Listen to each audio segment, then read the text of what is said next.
Y luego, tú puedes reconocer un camino espiritual como auténtico si te conduce a la humildad y al respeto, ¿no? Es decir, si realmente mm, mm, te hace un eterno principiante, una persona que, bueno, no se autoafirma, sino todo lo contrario, y te hace no solamente respetar, sino realmente valorar la búsqueda de otros, ¿no? Esto en el cristianismo es muy claro. O sea, en el cristianismo es muy claro que la salvación nos viene por los otros, por los diferentes, ¿no? O sea, pienso, por ejemplo, en la parábola del buen samaritano, donde primero baja un levita, luego baja un sacerdote, y ni el levita ni el sacerdote reconocen en la persona que está por el camino, o sea, ni el intelectual ni el religioso, reconocen a la persona que está herida y que necesita ayuda, ¿no? Y sin embargo, el samaritano, es decir, el extranjero, el que viene de fuera, el no judío, no es el que le ayuda, ¿no? Pues no sé, si nos aplicáramos esto, no tendríamos una actitud de rechazo y de desconfianza o de miedo frente al extranjero, llámese budista, llámese musulmán, llámese como se llame, ¿no? Sino todo lo contrario, ¿no? O sea, que realmente el otro, con su diversidad, nos ayuda a comprender y a valorar nuestra propia tradición, ¿no?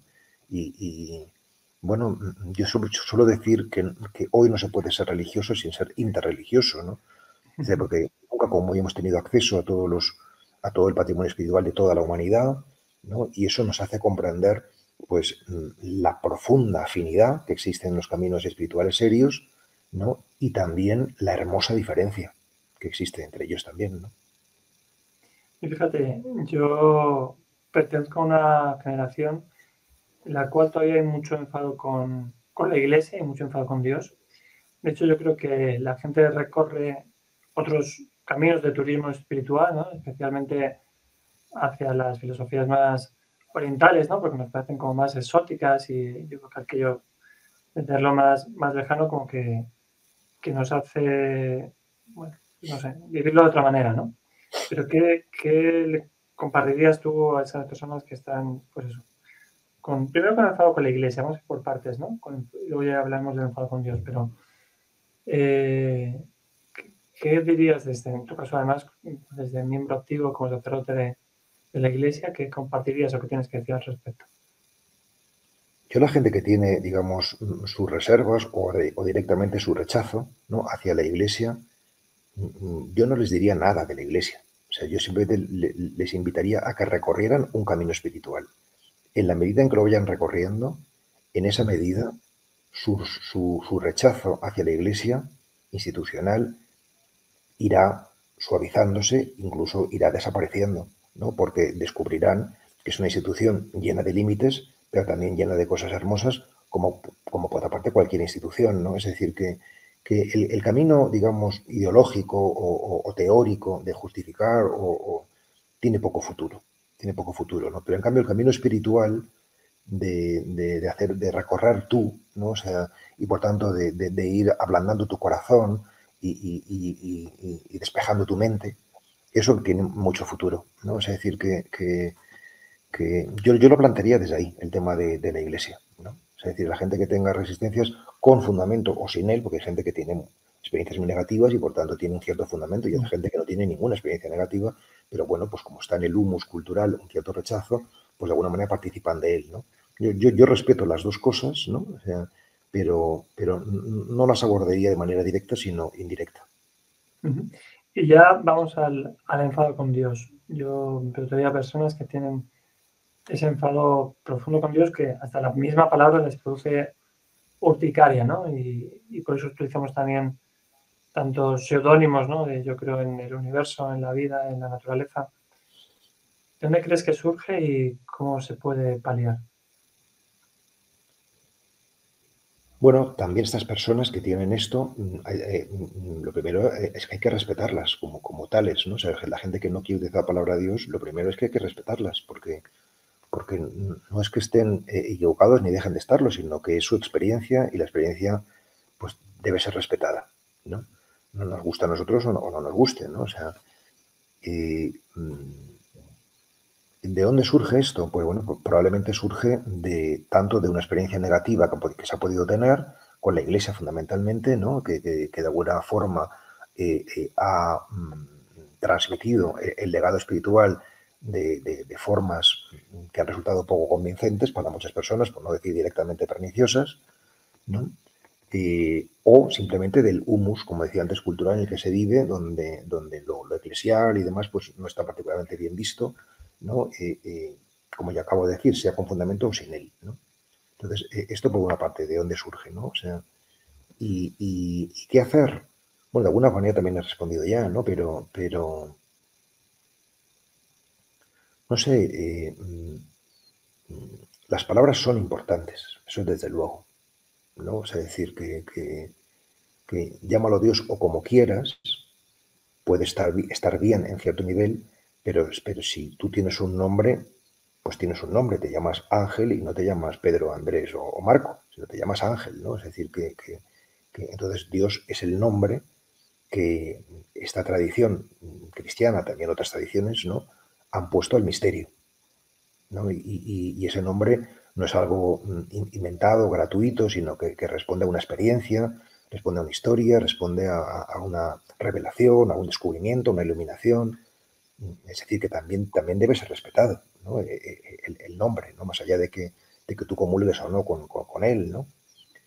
Y la palabra Dios, como es sabido, significa luz, no significa otra cosa, ¿no? O sea, a mí cuando me preguntan quién es Dios, bueno, suelo decir que no lo sé, pero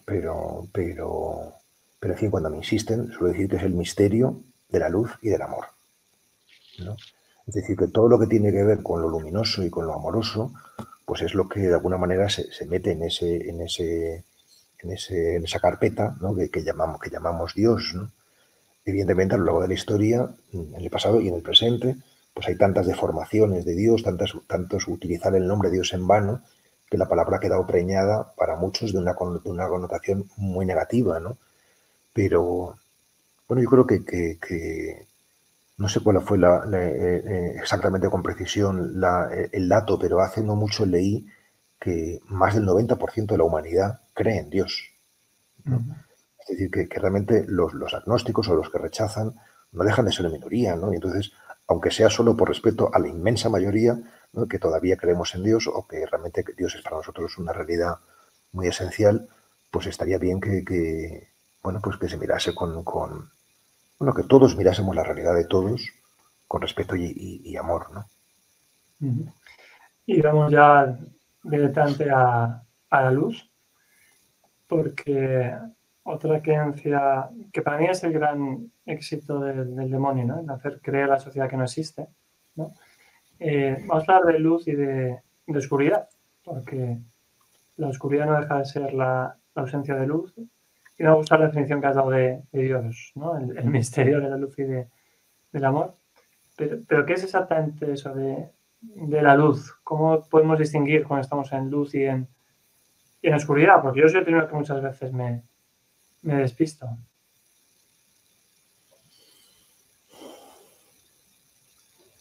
En realidad somos un misterio de luz y de oscuridad, ¿no? O sea, es decir, las dos cosas nos pertenecen. Lo que pasa es que la luz tiene una pertenencia más radical, ¿no?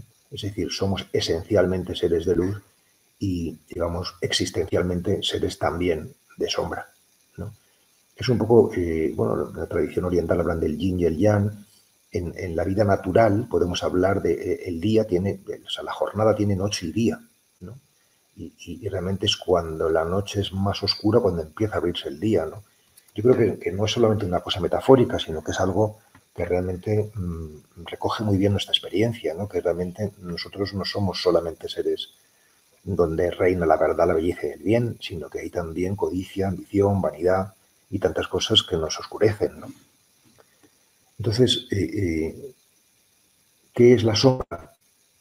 Pues una luz que todavía no lo sabe, ¿no?